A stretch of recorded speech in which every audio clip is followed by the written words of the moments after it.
Hello, everybody. Welcome to Consolidate Multiple Mixed Workloads Like a Pro, no PhD required. My name is Stacy Buckland, and I'm the Marketing Programs Manager here at Pivot3, and I'll be your moderator today.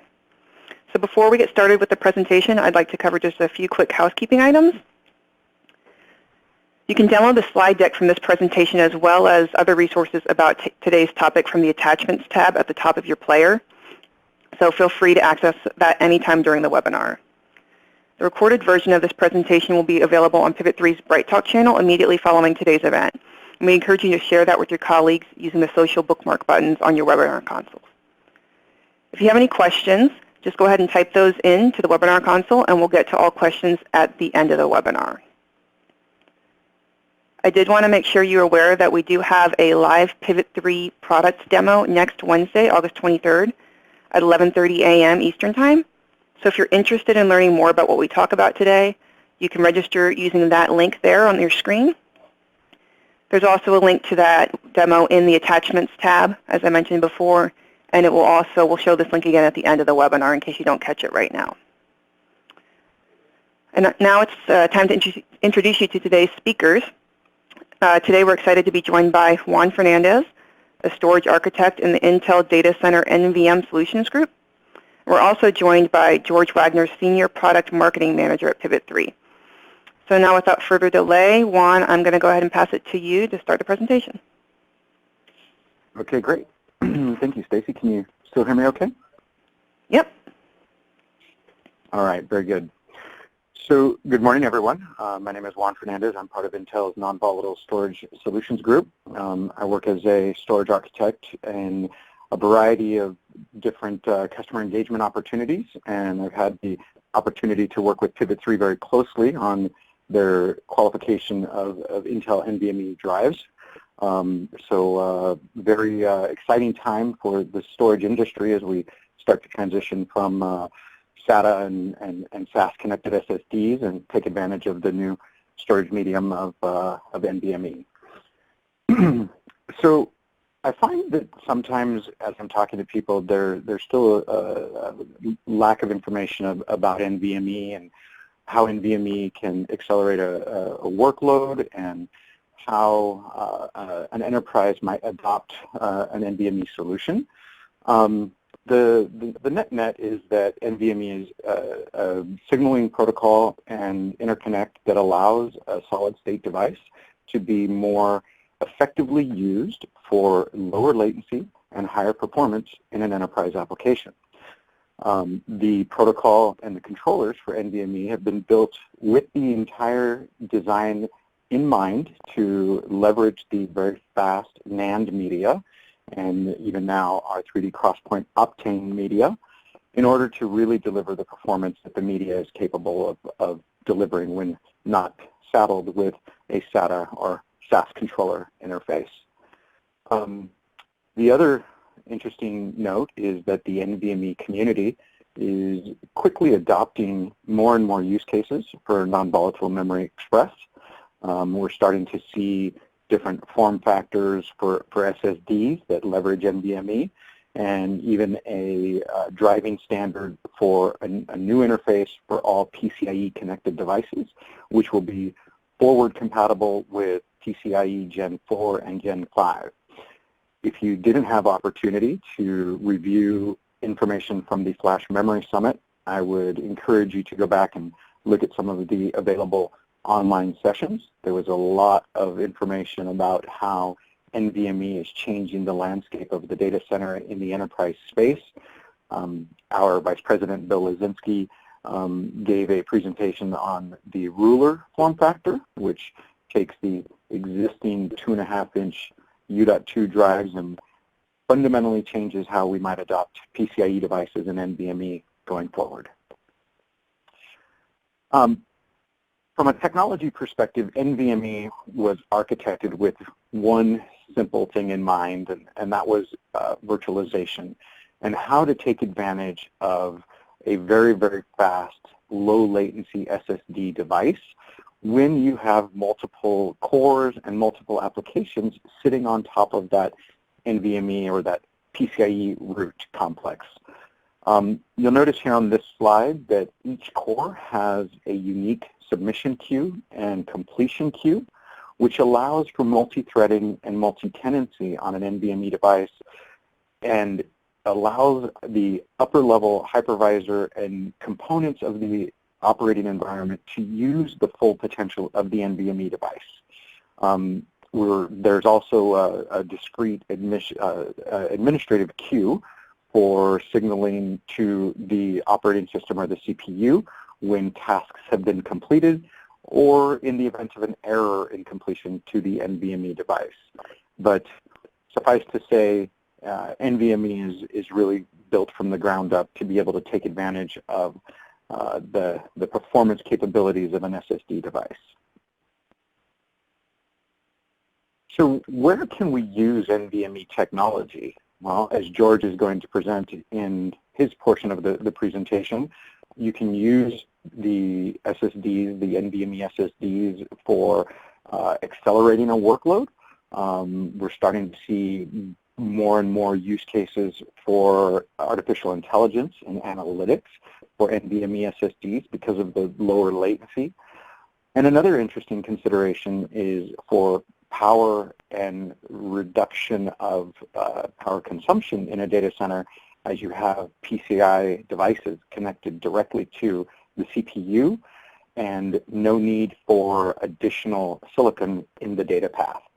So an overall lower power footprint and fewer servers because of the ability to reduce the number of systems in a given data center or for a given workload.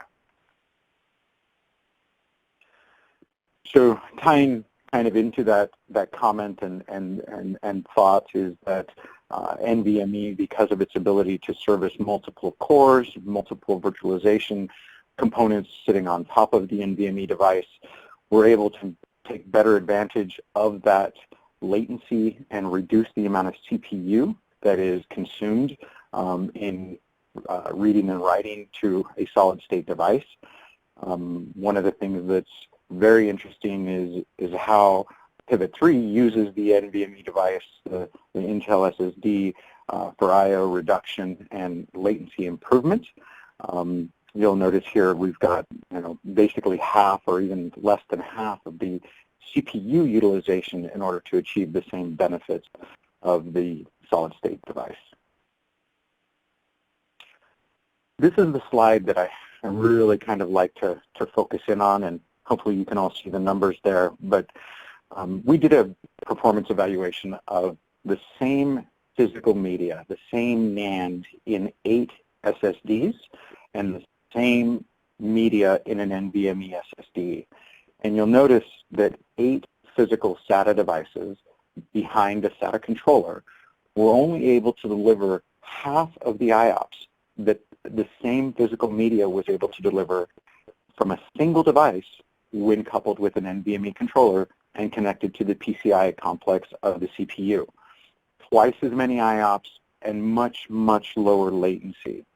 What does this mean to your applications? What does this mean to virtualization? Well, everything is accelerated. It's like putting a turbocharger on your software infrastructure and your virtualization infrastructure.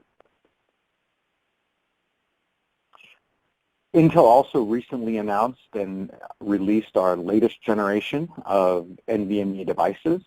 The Intel P4500 and 4600 family incorporated a whole new controller architecture, new fabrication process for 3D NAND, and these products are available to help accelerate your workloads, and Pivot3 is using the component on the left there as a core engine for their QoS mechanism. So these are all in the public availability fulfillment chain and have very, very significant performance improvements over previous generations of 3D NAND and previous controllers. So on the topic of the latest generation Intel technology, you'll notice at the bottom the capacity points for these SSDs. We're able to realize much better overall performance for the application that Pivot3 uses our Intel SSDs for.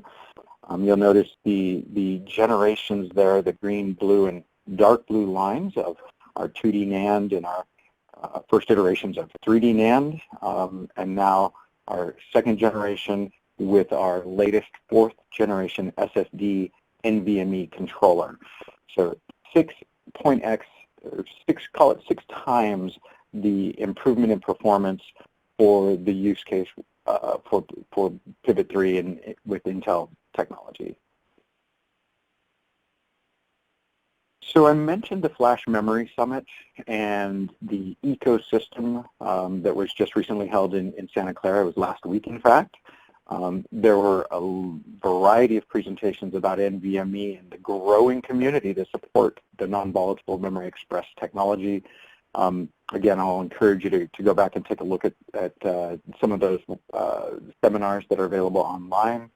I think the belle of the ball was the NVMe technology and NVMe over fabrics. I think there were more sessions on that particular topic than any other, as well as a working group, the EDSFF working group to standardize a common interconnect for NVMe devices and PCIe devices going forward.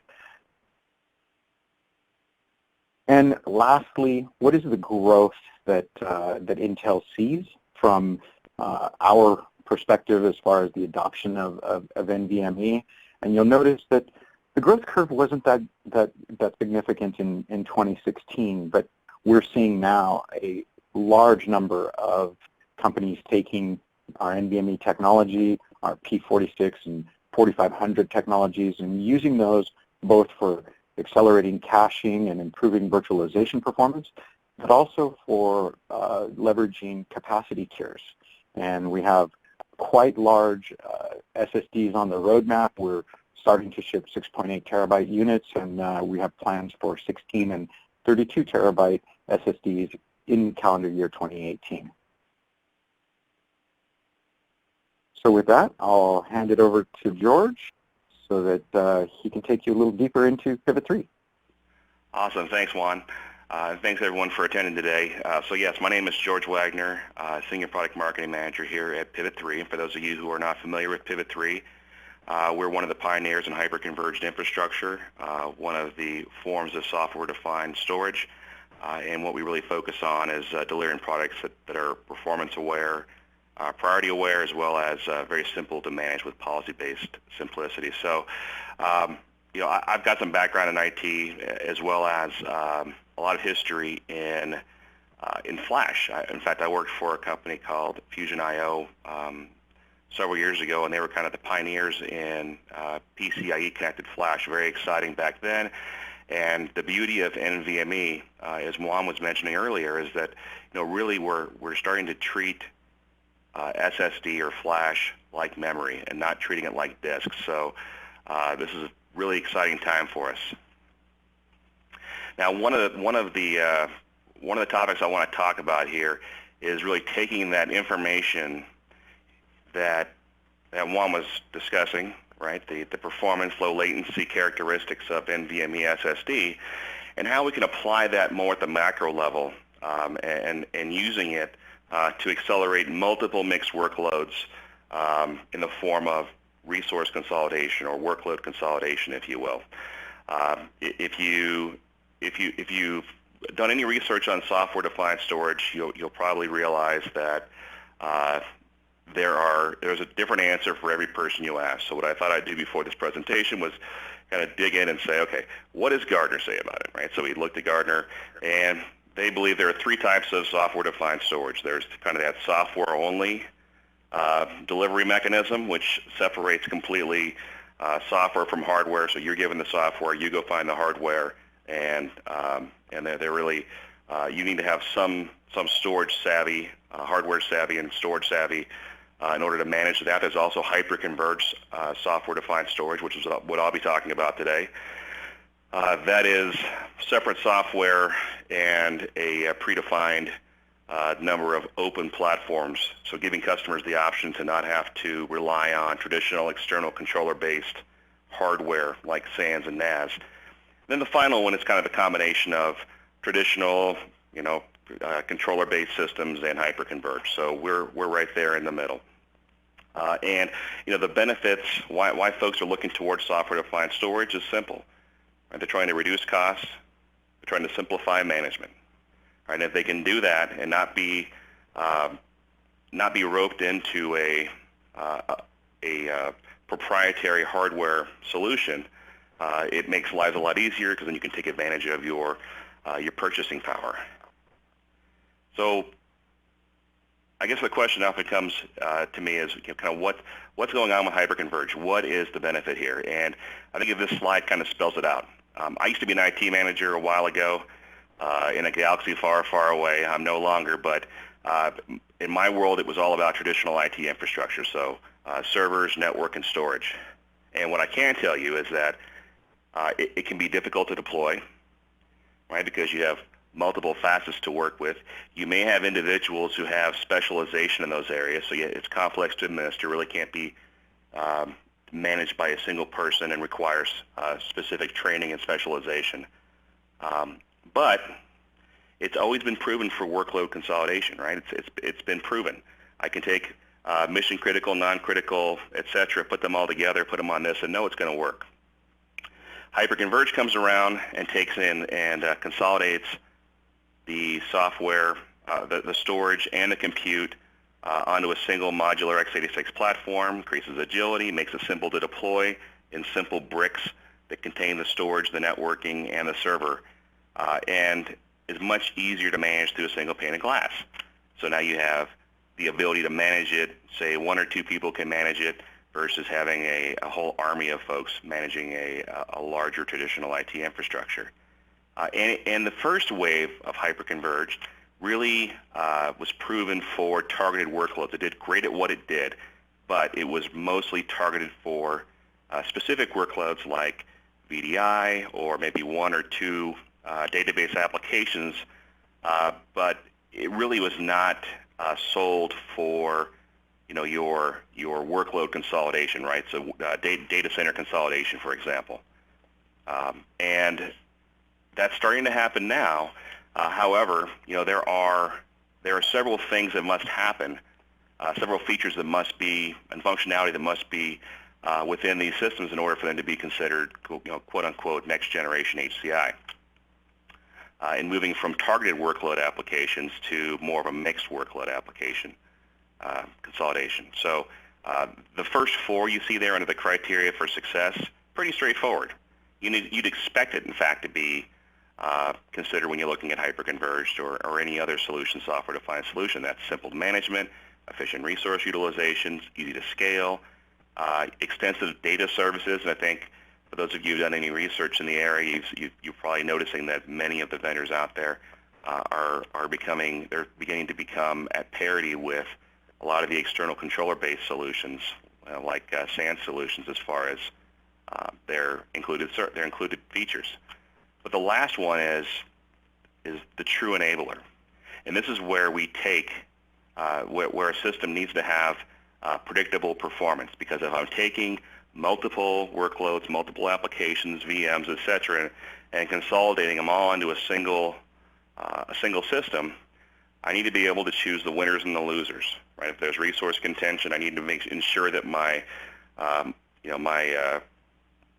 my website that's all my sales are generated from gets the most performance from not only CPU and memory on the compute side, but on the storage side gets guaranteed low latency and the throughput required. So that's really where we focused our time and energy as an organization. And what we do is we actually have a new hyperconverged solution that really meets all of those requirements. We call it Acuity. And that system allows us to kind of delivers performance angle as well as the ability to scale and provides that efficiency that's really needed in order to make software-defined storage a meaningful alternative to traditional storage. But what we're going to focus today on is that area performance. Okay, so one of the big differentiators is that we have a policy-based, priority-aware architecture, and we leverage NVMe SSD.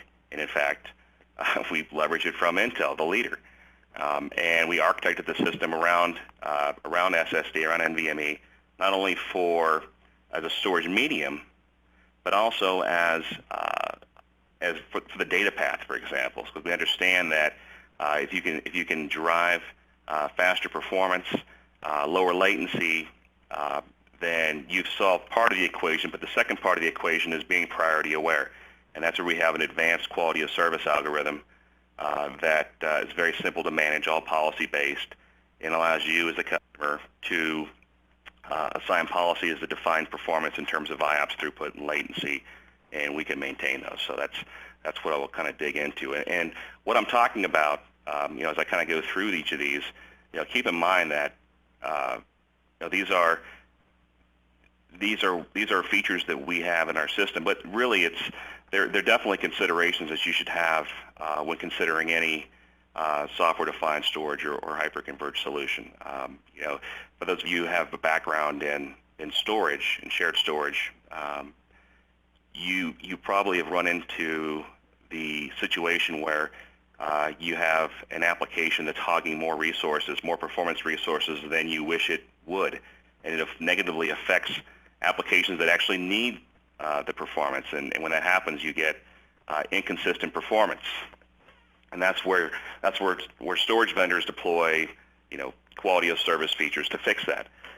Well, guess what? If you have hyper-converged infrastructure or software-defined storage in terms of just a straight-up software on a server hardware, you're essentially taking that problem and moving it, right? Because those problems translate to hyper-converged. So if you don't have quality of service, you don't have a way to pick the winners and losers, you're going to run into the same problems you ran into with shared storage.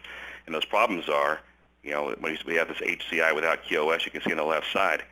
If I have an application that, like there's a dev database that is not as important, not as critical as, say, my order database, which is highly critical, and it grabs resources, it can impact or it can negatively impact my order database. That would be a bad thing, right? If you look at kind of what we're doing, we've taken quality of service and applied it at simple policies, 5 policies that define performance in terms of IOPs, throughput, and latency. And the idea here is that we give the appropriate amount of performance to applications. So in this case, a dev database needs some performance, but there is an appropriate amount and an inappropriate amount. We give the right amount. And also in the case of this order database, if it needs the performance it needs, if it needs a certain performance level, we make sure it gets it, guaranteed performance. And if we need to, we'll throttle back kind of lower level applications, and I'll show you a little bit how that works here in just a moment. But all of this is important because at the end of the day, right, you want consistent, predictable performance. The less you have to tinker around with managing performance, the better. And in the case of a Pivot3 hyper-converged system, it's simply set it and forget it, so reducing a lot of the time spent. Talking about the simplicity, as I mentioned, there are simply 5 policies that we have, and this is actually probably the 4th generation of quality of service at Pivot3. This feature's been available since about 2012, some of our other products, and we recently moved it into our hyper-converged product, and it's a recipe that's worked well for our customers. So we have these simple policies that define minimum performance, not maximum performance, not quotas, but minimum performance in terms of IOPs, throughput, and latency.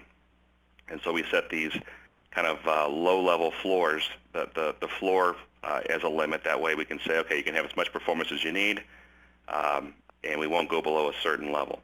Now, in the case of this, if you notice here on the sides, I've got written mission critical, business critical, and non-critical. Right, these are what we refer to as service levels. So let's say that you have resource contention, or you lose a drive, or you lose an appliance out of the HCI cluster. What happens? Well, if you don't have this type of a feature, these service levels built into your quality of service, that impact is shouldered equally across all of the nodes in the cluster, across all of the workloads.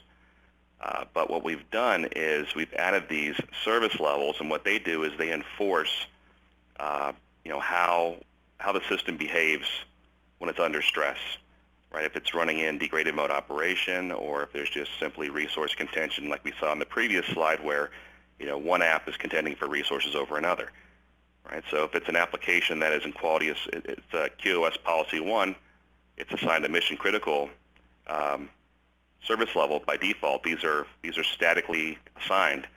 We'll guarantee that applications in this bucket get the performance they need, guaranteed. And then we'll do best effort all the way to the bottom, through business critical down to non-critical. But it's very simple, and you can change it on the fly. So it's very, you can move it and you can schedule it as well.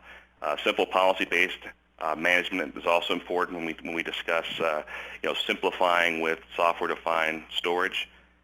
And we pride ourselves on a very straightforward policy-based system that enables you to, reduce the amount of time in front of the system, set it and forget it, and not have to have multiple people manage it.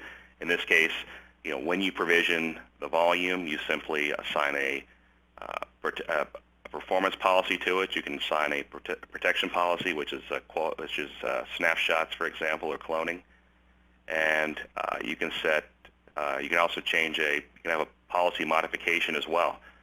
And this is interesting. So if we set a quality of service for an application that has kind of cyclical performance requirements, let's say once a month, we really pound on that database to extract information for reports, maybe it's quarterly. I can set a schedule that says, on the first Thursday of every month at 4 p.m., switch this policy from policy 1, mission critical, down to policy 4, non-critical, and then we can just beat it up without impacting any other applications, or vice versa. If you want to move it up into a higher level for a certain amount of time, you can do that and then set another policy to bring it back out, right? So you can schedule these to happen, for business reasons. It's no problem at all.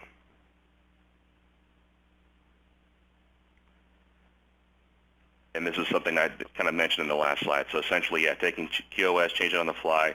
We do have snapshots and replication scheduling. So for your data services you'd expect to have in a SAN, you get those in a hyper-converged system as well. But obviously in a much smaller footprint and easier to manage.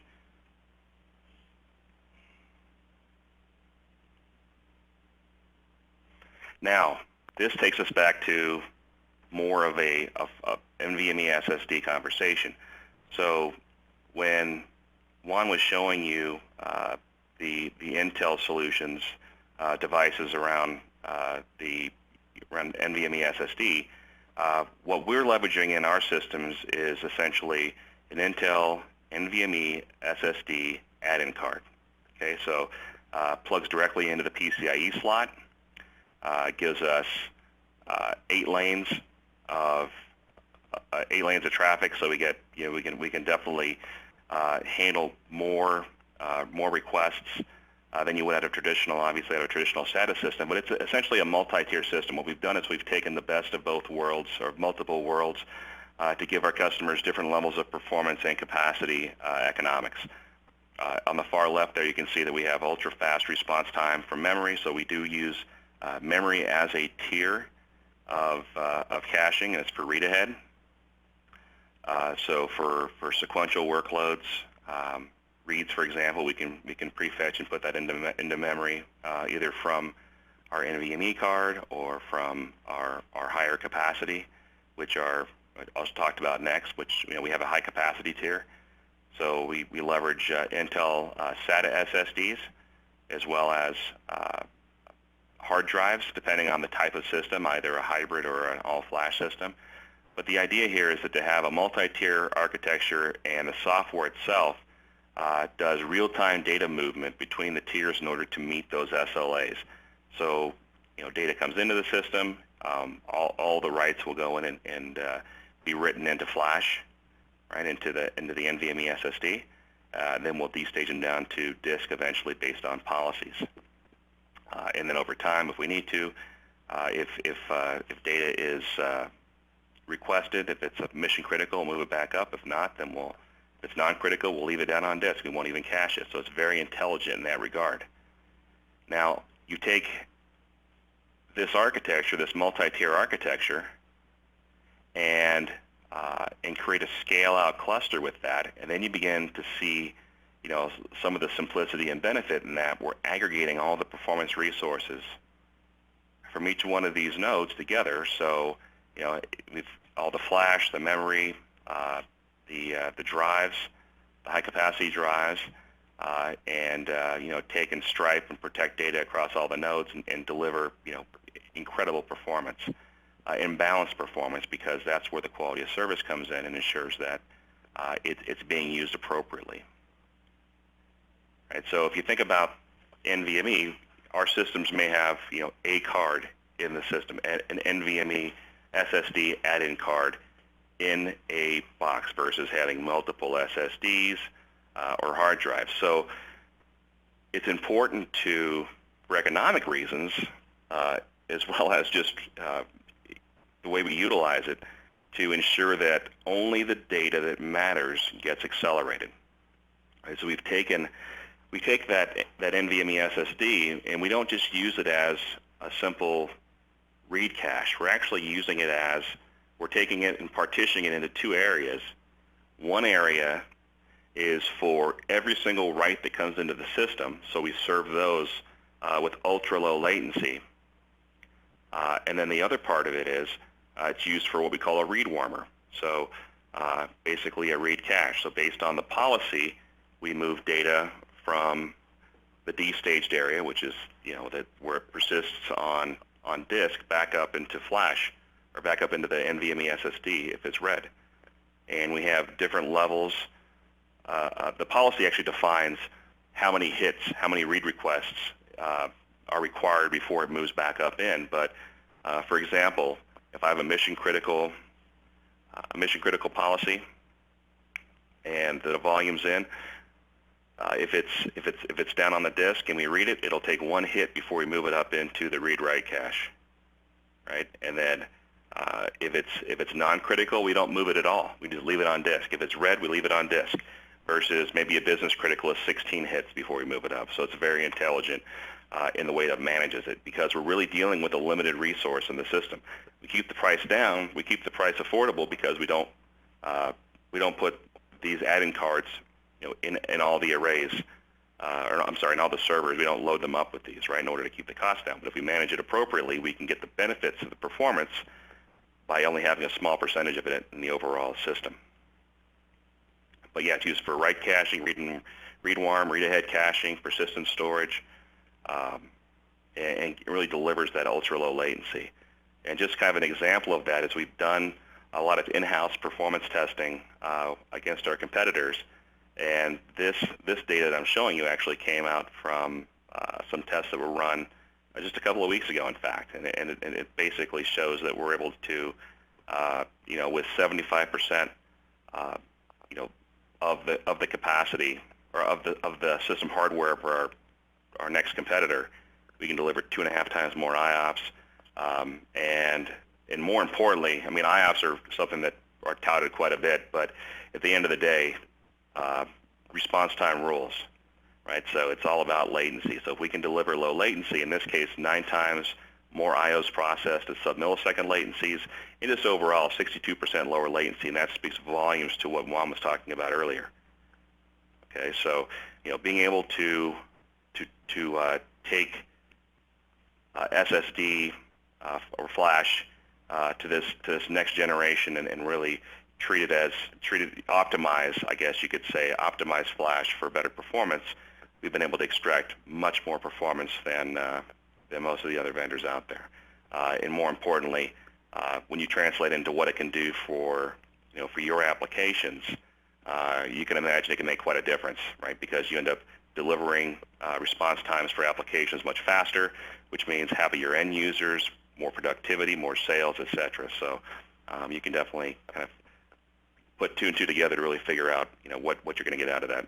Now, alongside the performance piece, availability is very important, especially when we're talking about kind of a scale-out architecture.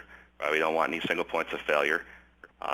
The two big ways to do that would be, the most common ways to do that would be either replication of data or erasure coding. Pivot3 actually has a patented erasure coding that takes and distributes parity data across all the nodes in the cluster and does it in a very efficient manner, so we can get up to, in the case of the Acuity system, up to 82% usable capacity versus, say, 50% or even 33% on traditionals. That's at scale, of course, right? But as you can see, as you add additional nodes there on the right side, the more nodes you add, the more efficient it becomes.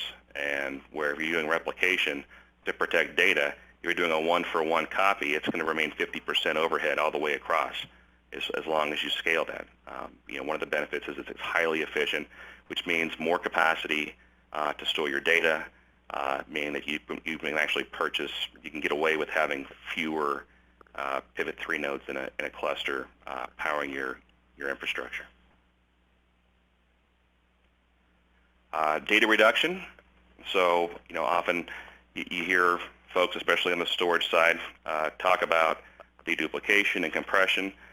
Those are very important. I would say, however, there's a caveat there. You don't want this to be a process, a feature that impacts your performance, right? If it's impacting performance, then it's actually doing a disservice. So inline deduplication is really good, or compression inline that cannot, if you can do so without having to impact or steal CPUs, too many CPU cycles, you're in good shape. We actually have a data reduction technology that is a pattern matcher, kind of a combination of dedupe and compression, but essentially strips out recognized patterns out of the incoming write request. So as data is written into the system, we take it before it's ever written to the NVMe SSD, which is where all data is written. If we recognize the pattern, we go ahead and strip it out and update the metadata, and then the rest of the data is written down to the NVMe SSD. What's the benefit there? Well, there's the benefit of performance, because now when you read that data, you're going to be reading it out of RAM, which is actually it's even faster than NVMe SSD. But there's also a data capacity or data reduction for capacity, so 2 to 1 on average is what we're seeing from our customers.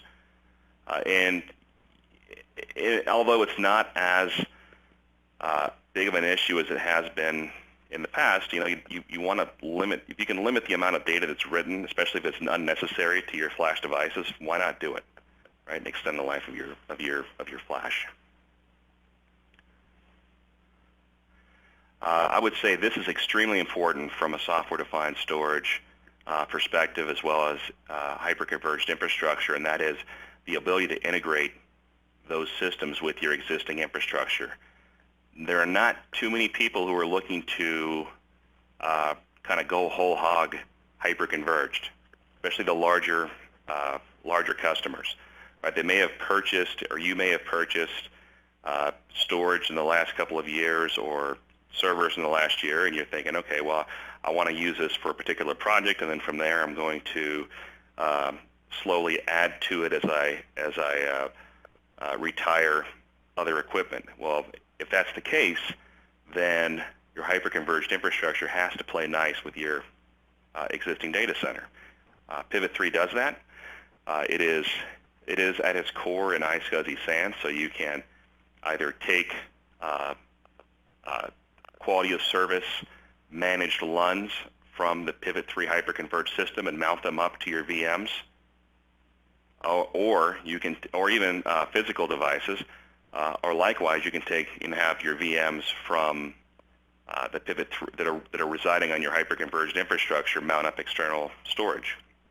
So it plays very nicely, and for those of you who are considering kind of a slower migration to hyperconverged infrastructure, or perhaps it'll always be just a portion of what you have, it's a great way to, it's something you should absolutely keep in mind when considering any hyperconverged solution out there. But it's something we can definitely do. And so what I want to do is just kind of wrap up, talk about a few things, and hand it back over to Stacy. But just kind of as a summation, as I mentioned, Pivot3, what we've done from a hyperconverged standpoint is really deliver the first priority-aware hyperconverged system. So it enables you as the end user to define how performance will be managed in the system and where it will go, right? Performance, quality of service. We have data protection and quality of service, which I didn't get a whole lot into today, but the ability to schedule it. So, very simple to manage, very advanced features, but very, very simple to manage. Now, from an architectural standpoint, we've put a lot of effort into delivering a kind of performance architected system that's multi-tier, as I mentioned before, leveraging kind of the market leader in NVMe SSD, that's Intel,